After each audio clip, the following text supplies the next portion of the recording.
Ya llegamos a nuestra sección favorita de los viernes, con Teresa Rodríguez de la Vega. ¿Cómo estás, Teresa? Hola, Carolina, muy bien, muy bien. Qué bueno y qué gusto tenerte una vez más por acá.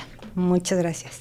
Oye, vamos a hablar hoy sobre pues esta noticia que, bueno, salvo Reforma, fue también pues titular en muchos medios de comunicación por lo histórico que es y lo relevante de que pues resulta que sí, Andrés Manuel López Obrador tenía razón y esta política de primero los pobres por el bien de todos, pues resultó de todas y todos, ha resultado. Y pues esta salida de la pobreza de más de 13 millones de mexicanas y mexicanos, ¿cómo lo ves, Teresa? ¿Y cómo has visto también la reacción que ha tenido esta noticia en medios de comunicación? Yo creo que la oposición está en plena campaña de control de daños porque es una noticia muy mala para ellos. Todo lo bueno que es para el pueblo de México es mala para la oposición. Porque si la legitimidad de la 4T está blindada, incluso contra desafíos importantes, ¿no? La amenaza permanente de Trump, el golpeteo de la derecha, los problemas de seguridad que persisten porque son de muy largo aliento, sus procesos de resolución, etcétera. A pesar de todo eso, la legitimidad de la 4T parece blindada y entonces ante la pregunta de por qué, o sea, ¿por qué esta cosa tan a contracorriente de lo que está pasando en otras experiencias en el mundo? Pues por supuesto que tiene que ver con un proceso de formación política, un proceso de corrimiento del sentido común, pero ya lo habíamos platicado, tiene sobre todo que ver con que se hizo una apuesta a que el proceso de transformación se fincara en última instancia en el mejoramiento de las condiciones de vida de las mayorías, ¿no? De las condiciones materiales de existencia de las mayorías. Entonces ese cambio de sentido común no solo es una toma de posición político-ideológica, sino que está sustentada en la evidencia concreta de que si se cambia de hipótesis y la política se dirige al bienestar de las mayorías, o por lo menos en sus más importantes prioridades, las condiciones de la vida de las personas cambian y cambian de manera rápida, no toma mucho tiempo, había solo que redirigir la vocación del hacer política hacia el bien común y no hacia el bien de las pequeñas oligarquías. Entonces, es una muy mala noticia para la derecha, entonces están como, ¿cómo hacemos, no? Esto es un muy, muy grande golpe, porque estaban convencidos en que su cantaleta eterna del narcogobierno y su entreguismo ante Estados Unidos les iba a rendir algún tipo de frutos, y de pronto el INEGI, una institución en la que se supone que sí creen, o hasta hace poquito, parece que ya no tanto, les dice esto está funcionando y está funcionando en la dirección en la que se prometió. Entonces, control de daños. ¿Y en qué consiste su control de daños? Pues todos son muy cínicos. El Reforma así como de si no lo veo, si no lo digo, no existe. Si no lo veo, no existe. Y otros intentando hacer mella de desafíos importantes que todavía tiene la 4T por delante, por ejemplo, más allá de los pormenores que se hayan explicado por la construcción de la encuesta, ¿no? Y por la forma de la encuesta en el campo de la salud, convertir esos desafíos que nadie esconde, de consolidar un sistema de salud que se extienda a cada vez más personas, y recuperar además el problema que dejó la pandemia, en donde muchísimos procesos de tratamiento se detuvieron por el momento que se vivió a escala internacional, esos pequeños desafíos convertirlos en la noticia, ¿no? Entonces vimos dos estrategias: o exagerar y decir es un desastre la atención de salud, o el no veo, no existe, no veo, no existe. Creo que las dos muy infructuosas. Creo que hoy en día el ánimo de las personas tienen que ver, recibieron una buena noticia, la gente recibió una buena noticia, y una noticia que si compara con sus condiciones de vida cuadra, ¿sabes? No es como que me llegó la noticia y a mí no me alcanza, sino a la gran mayoría de las personas les llega una noticia que confirma lo que han estado viviendo. Así que son buenas noticias. Por donde quiera que los veamos, son buenas noticias, no solo por la cantidad de la gente que vive mejor de lo que vivía antes, sino porque además esto confirma la certidumbre que tenemos de que se puede profundizar el proceso de transformación, porque la legitimidad está sustentada sobre una base material real. Claro. Teresa, aquí te preguntaría algo. ¿Crees que esta negativa, digamos, por parte de la oposición y buscar lo que ya nos explicas, ¿no? De este control de daños y lo enojado, furiosos que deben estar con esta noticia, en parte podría ser porque políticamente se les está desmoronando cualquier intención que podrían tener, pero a ver, esto es pregunta, ¿no? También estaría dentro de ellos un enojo porque no aceptan la igualdad, o sea, porque la propia condición de que se vayan aminorando las desigualdades también es algo que no aceptan, pues, ¿no? O sea, que siguen peleando con pensar que los programas sociales son derechos, que las personas tenemos derecho a la educación, a la salud, a condiciones cada vez más igualitarias, que esto en lo profundo también sea ¿cómo que está? Sí, pero no es solo necedad, Caro, es interés de clase, es decir, el muy importante margen de la reducción que nos reporta hoy el INEGI tiene que ver con la política salarial.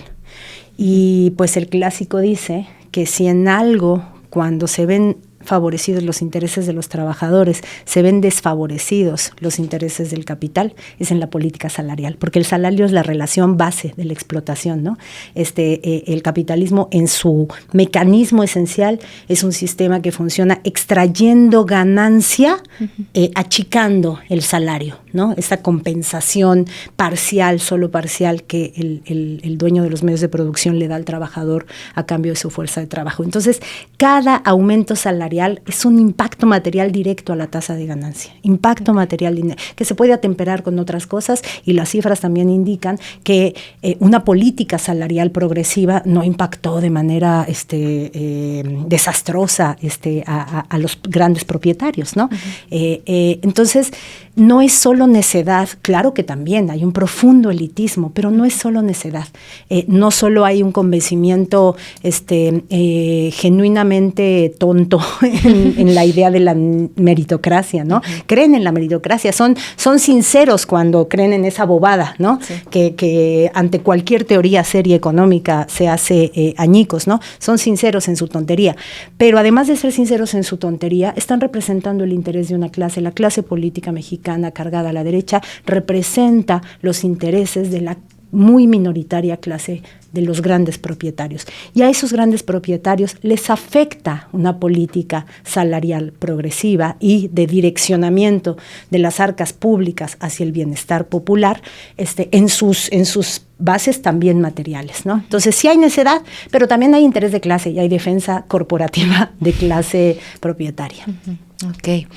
Pues Teresa, y entrándole también a esta parte que precisamente fue parte del informe del INEGI sobre, a pesar de este avance, también hay datos muy importantes que nos arrojó, ayer también lo compartíamos aquí con nuestra audiencia, sobre la diferencia entre hombres y mujeres, y en algún punto esto que anunciaron de una diferencia muy abismal entre, como que se juntaron tres condiciones y lo refería, ahora no recuerdo el nombre de esta funcionaria del INEGI que lo refería, pero era como son tres condiciones que las personas no eligen, ¿no?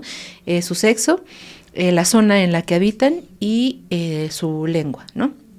Entonces ella hacía esta diferencia que resultó de este análisis, de este resultado, entre hombres no hablantes de lenguas indígenas y que habitan en zonas urbanas. Exacto. Y mujeres hablantes de lenguas indígenas y que habitan en zonas rurales. Exacto. Y entonces es una diferencia, una brecha muy importante. Por supuesto. ¿Cómo podemos leer esto, Teresa? Pues lo podemos leer de muchas maneras, pero le podemos poner un nombre que es interseccionalidad, ¿no? Es justo en la categoría de la interseccionalidad, es una categoría que busca expresar ese cruce de opresiones tal que una mujer indígena rural está en la base de la desigualdad, es decir, en la brecha máxima de la desigualdad frente a un varón no hablante de una lengua indígena en zona urbana. Ahí se materializan todas las opresiones que se intersectan en el sistema en el que vivimos, ¿no?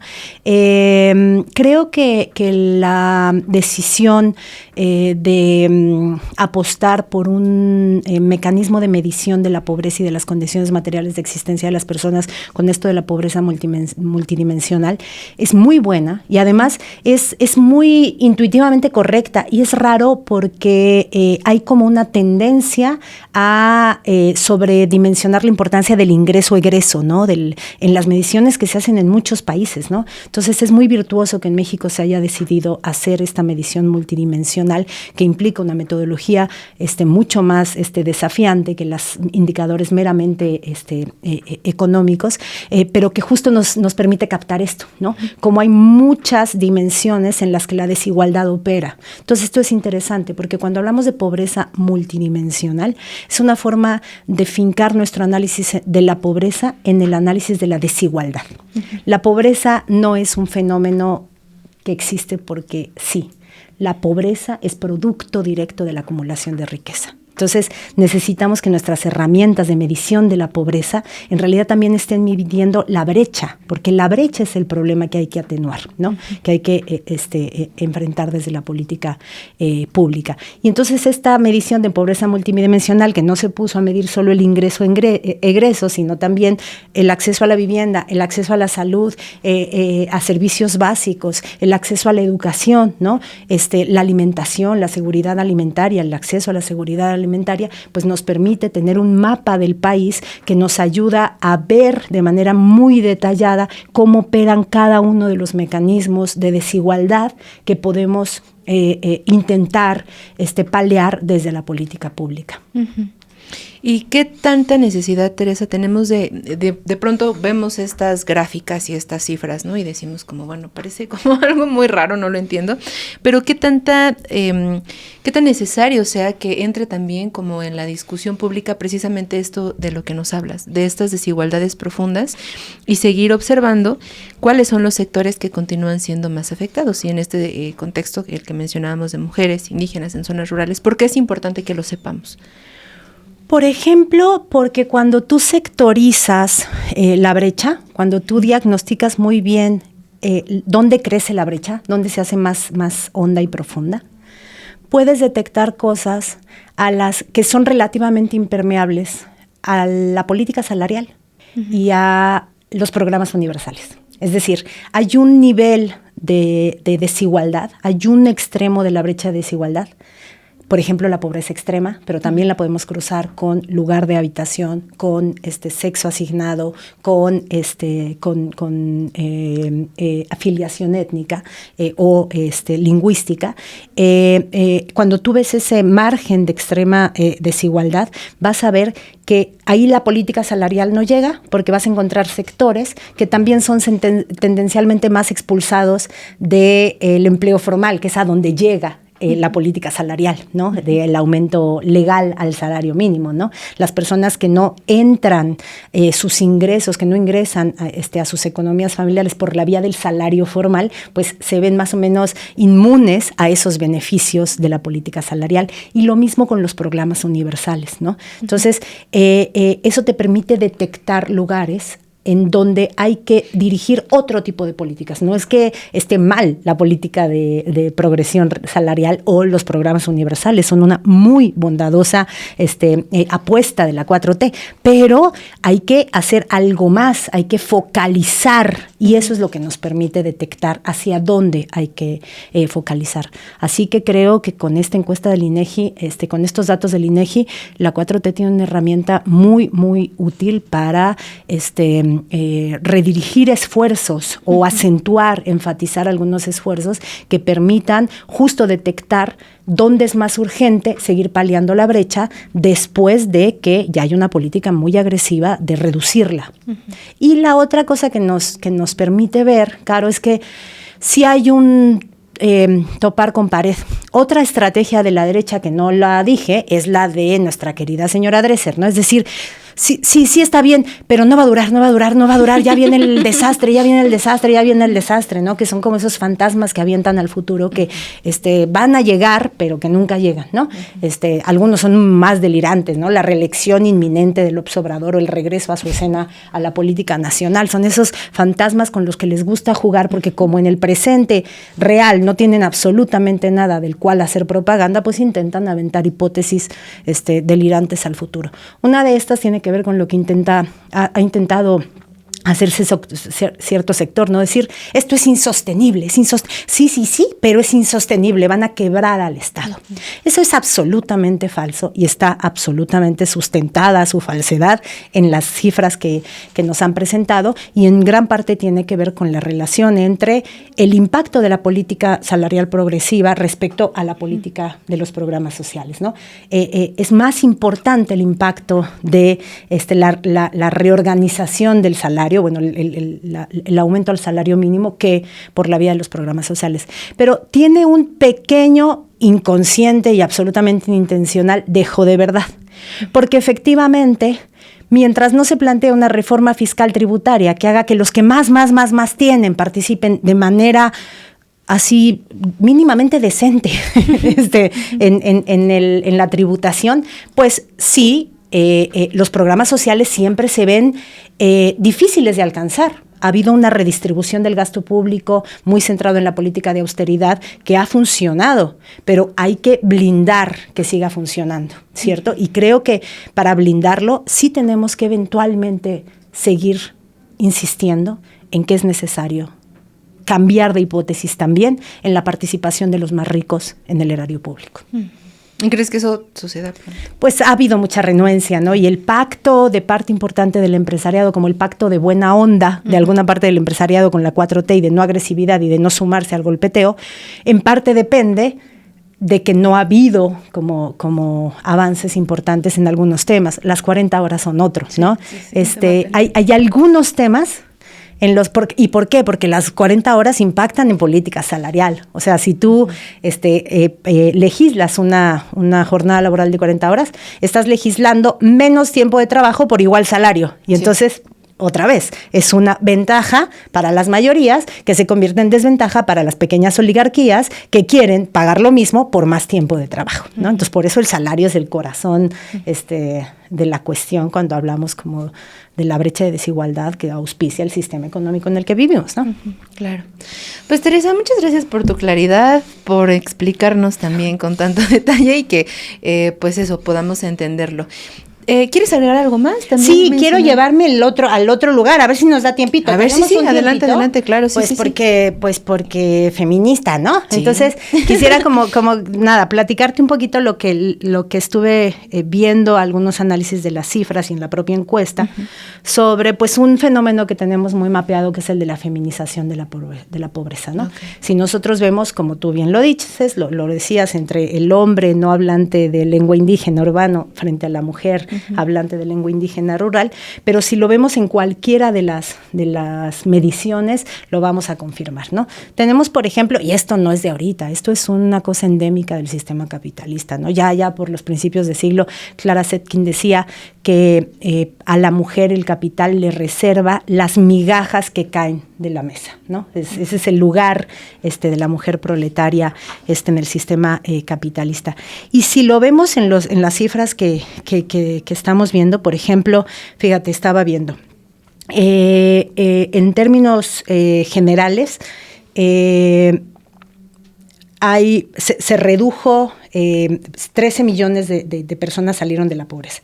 De esos 13 millones, la mayoría son hombres. O sea, todavía tenemos no una brecha tan grande como en el pasado, pero tenemos una brecha todavía en el sentido de que la política para combatir la pobreza sigue llegando menos a las mujeres. ¿Y por qué llega menos a las mujeres? Pues porque las mujeres tenemos mucho menos acceso a el mercado de trabajo formal, por ejemplo. Entonces la política salarial no nos llega, ¿sí? O no nos llega tan directamente. ¿Por qué? Por la brecha salarial también. Las mujeres que nos incorporamos al mercado laboral formal, donde sí le afecta positivamente el incremento al salario mínimo, pues de todos modos solemos ganar menos. Entonces, la brecha salarial hace que la política para combate a la pobreza nos llegue menos. Sí nos llegue, por supuesto, pero nos llegue menos. No así el de los programas sociales. Los programas sociales tienen la grandísima virtud que escapan a la brecha de género, o sea, la esquivan. Y mucho más si haces programas sociales dirigidos, como por ejemplo el programa social de bajar la edad para el caso de las mujeres de la pensión para los adultos mayores, pues eso es muy importante, porque justo ese tipo de política pública esquiva las diferencias que el mundo del trabajo salarial todavía tiene por razón de género. género. Claro. Entonces, si tú te pones a ver este fenómeno, y si ya no lo ves en el salario y en el ingreso, si no lo ves en todas las otras rubros que lo multidimensional midió, la cosa se vuelve como muy dramática, ¿no? Porque, por ejemplo, el 47% de las mujeres vive sin acceso a la seguridad social, una cifra mucho mayor que la de los hombres. El 32.9% sin salud, el 18.5% vive con rezago educativo. El 36% de las mujeres que son pobres, que están bajo la línea de pobreza, tienen además inseguridad alimentaria. Y si tú comparas todas estas cifras con la de los hombres, todas son mucho mayores. Y eso quiere decir, pues sí, que se mantiene un fenómeno presente de feminización de la pobreza que hay que seguir atacando y que no se ataca solo con incremento salarial y programas sociales, ¿no? No solo, también, pero no solo. Hay que avanzar en otros rubros. Y por último, una cosa que me llama como mucho la atención, bueno, y a eso súmale la interseccionalidad. Fíjense esta cifra. Hoy día, después de la reducción, en México, el 26.6% de las personas viven en pobreza, ¿no? Es decir, se redujo de manera importante. Pero si nos vamos a personas hablantes de una lengua indígena, ya estamos en otras cifras, 66%. Eso todavía nos plantea una situación inadmisible, claro, que en el país en el que vivimos, el 66% de las personas hablantes de una lengua indígena vivan en condición de pobreza, señala que todavía hay una organización racista de la desigualdad que tenemos que combatir. Hay que combatir la desigualdad, pero al interior de la desigualdad también hay que combatir las intersecciones, claro, racistas, sexistas, ¿no? Bueno, y por último, decir que hay todo un sector que esto todavía no lo ve, y que hay otros instrumentos que seguramente nos lo revelarán en algún momento, porque ha habido esfuerzos en el pasado. Había, por ejemplo, toda una encuesta del uso del tiempo del Coneval, ¿no? El asunto del tiempo es una cosa muy importante, porque si nosotros tuviéramos posibilidad de mapear qué es lo que se hace con las encuestas de uso del tiempo, ¿cuánto tiempo de su vida las personas trabajan para tener el nivel de ingreso y el acceso a servicios que tienen? La brecha de género es impresionante. Y en última instancia, ¿por qué? En última instancia, por dos cosas. Porque seguramente muchas personas de la audiencia tendrán la experiencia que yo tuve de niña. La experiencia de, en mi casa había muchas carencias, pero de algún modo mi mamá hacía que no se sintieran tanto. ¿Por qué no se sentían tanto? Porque había un chorro de trabajo no pagado de mi mamá detrás de ese no vivir el nivel de carencias materiales que podía haber en el hogar. Y eso es la experiencia de muchísimos hogares en el país. Las carencias materiales se enfrentan diferenciadamente según el género. Y las mujeres nos vemos en la necesidad de invertir muchísimo tiempo de trabajo no pago para pues, que los niños salgan a la escuela con uniformes, si no hay para el uniforme nuevo, pues para el uniforme surcido invisible, ¿no? El zapato boleado, es decir, hay muchísimo trabajo diferenciado por género. Entonces, cuando uno ve las encuestas de uso del tiempo y ve cómo la pobreza no solo impacta en la calidad de vida, sino también en la calidad de la distribución del tiempo de vida, vamos a ver que los hombres que viven en pobreza tienen más tiempo libre, tienen más tiempo dedicado al ocio. La mujer que vive en pobreza está prácticamente destinada a dedicar todo su tiempo diurno en vigilia a trabajar, de manera remunerada y de manera no remunerada. Y ese es un aspecto del fenómeno pues que ahorita no está en el ojo del huracán del debate público, pero que también hay que poner cuando pensamos desde la perspectiva de género. Claro. Teresa, y en este contexto, regresando un poco a los datos que decías hace un momento, ¿no? Por ejemplo, del seguro social, estos accesos a estos derechos que se ven muy disminuidos en las mujeres. ¿Qué papel juegan precisamente los roles de género que se asignan en el cuidado del hogar? Muchas mujeres se ven impedidas por este mismo trabajo no remunerado de los cuidados de la casa, por ser madres, por ejemplo, y dejan por muchos años de laborar, ¿no? Esto que les impide pues también sí, y aparte que existe esta brecha salarial, pero que también les impide, ¿no? Por mucho tiempo salir a laborar, de pronto al intentar regresar, pues ya tienen más edad, les cuesta más trabajo ser contratadas. ¿Cómo funciona esta unión, digamos, en los roles asignados a las mujeres en el hogar, a los cuidados, como parejas incluso, ¿no? Con estos datos que nos presentas. Pues, o sea, funciona en bisagra perfecta, ¿no? O sea, por ejemplo, si veíamos esto de la pobreza multidimensional, entonces veíamos la proporción entre mujeres que viven en condición de pobreza sin acceso a salud o sin acceso a seguro social, lo que muchas veces implica también qué manera tendrás de enfrentar la vejez, ¿no? Entonces, y hombres en situación de pobreza también, pero que tantos tienen acceso a salud, acceso a seguridad social o acceso a una remuneración más o menos fija, es decir, entran a relaciones salariales, ¿no? Pues la brecha es muy importante. Ahorita te busco algún datito que por acá traía anotado, pero el punto es que hay una grandísima relación de dependencia, no solo en términos de, que ya lo tenían muy detectadas las marxistas de principios de siglo, en términos de que el salario es una relación del capital no solo con el proletario, sino con el núcleo familiar del proletario. Entonces no solo es el grillete de la explotación capitalista, sino también es el grillete de la explotación en razón de género en casa, porque el salario es la relación de dependencia económica y de, por lo tanto, opresión material del asalariado, muchas veces varón, hacia la mujer no asalariada, ama de casa, ¿no? Sí. Entonces, el acceso diferenciado a la relación salarial, la expulsión por la división sexual del trabajo y el confinamiento y la feminización de los labores de cuidado, la expulsión de las mujeres del mercado laboral o la mayor dificultad que tenemos para insertarnos en el mercado laboral hace que a la vez tengamos mucho menor acceso a todas esas cosas que el salario no mide. El acceso a la salud, pues si no tengo un trabajo formal, se dificulta mi acceso a servicios de salud pública, ¿no?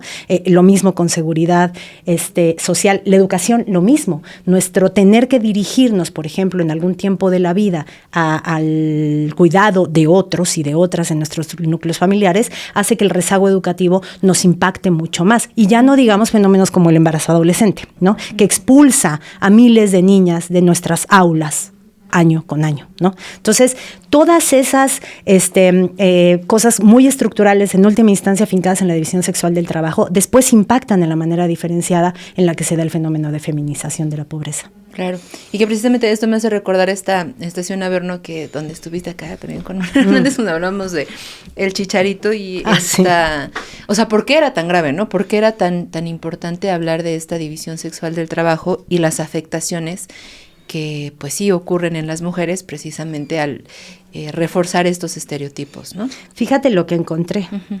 El 30%, o sea, de las personas que viven en pobreza, para el caso de las mujeres, el 90% de sus ingresos se da de manera indirecta.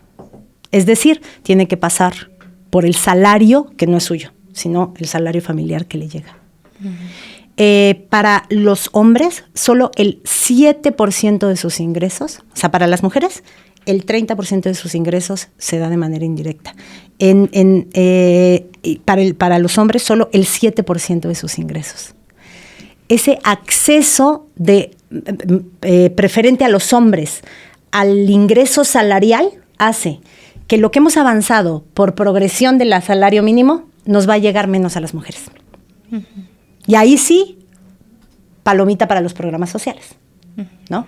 Bueno, ahí en muchas cosas. ¿Por qué? Porque, reitero, los programas sociales universales y mucho más los focalizados para la mujer les esquivan esa brecha salarial que no necesariamente depende de la política pública, ¿no?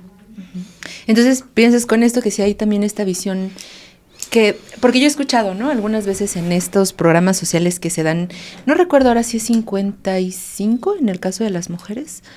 ¿La edad? Ajá. No, la bajaron a 60, ¿no? Ajá. A 60 y en la caso de los hombres a los 65, ¿no? Ajá, exacto. Ajá. Y hay precisamente también ese tipo de comentarios como de, ¿pero por qué? ¿Qué privilegios? ¿De qué privilegios goza? Y además, discursivamente ha sido muy interesante porque la presidenta lo ha dicho todo claro, no es ningún privilegio, es un pequeño reconocimiento que rezarse la cantidad de trabajo no pagado que hemos tenido a lo largo de todas nuestras trayectorias vitales y que no cotiza al ISSSTE ni al IMSS, ¿no? Claro. Y en ese sentido, y también ya, finalmente por esto que, por lo menos acá en la Ciudad de México, con Clara Brugada, el énfasis que se le ha dado al sistema de cuidados.